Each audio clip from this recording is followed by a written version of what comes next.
Dreams تین طرح کے ہوتے ہیں. ڈریمز ہوتے ہیں ڈریمز ہوتے کیا ہیں؟ جب انسان سو جاتا ہے تو اس کو ویژنس ہوتے ہیں. تو ویژنس کئی دفعہ تو انسان کی جو سوچ ہوتی ہے نا، تھاٹ پروسیس چل رہی ہے، وہی ایک ویژول شیپ لے لیتی ہے، یعنی رینڈم تھاٹس، رائٹ.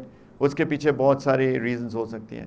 ایک ڈریمز ہوتے ہیں جو کہ شیطان ہمارے دل میں جو وسوسے ڈالتا ہے، اس کی بھی ویژول کیا کہنا چاہیے، ٹرانسفارمیشن ہے وہ بھی، رائٹ. وہ شیطانی وسوسے ہی ہیں.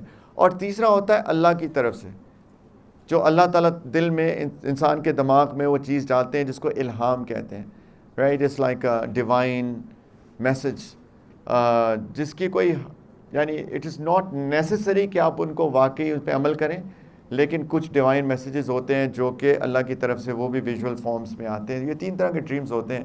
اب ان ڈریمز کو پتہ کرنا کہ ان تین میں سے کون سی ٹائپ آف ڈریم ہے، اب یہ تو جو اس کے اندر ایکسپرٹ ہوتا ہے اس سے جا کے پوچھنا پڑے گا کہ مجھے ڈریم آیا ہے تو میں کیا کروں. لیکن بس ایک چیز میں آپ کو بتاتا چلوں کہ بچوں، اگر کوئی خواب آئے نا تو خواب ایسے ہی کسی سے نہیں شیئر کرنا چاہیے.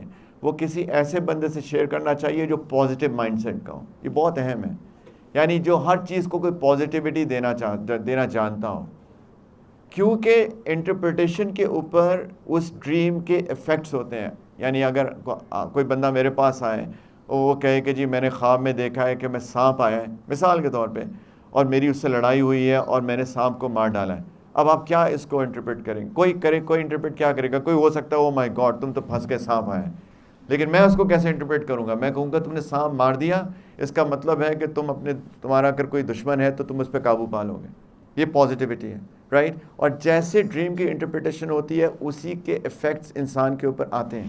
تو اس لیے be careful about sharing your dreams with اینی باڈی. ٹھیک ہے، انشاءاللہ.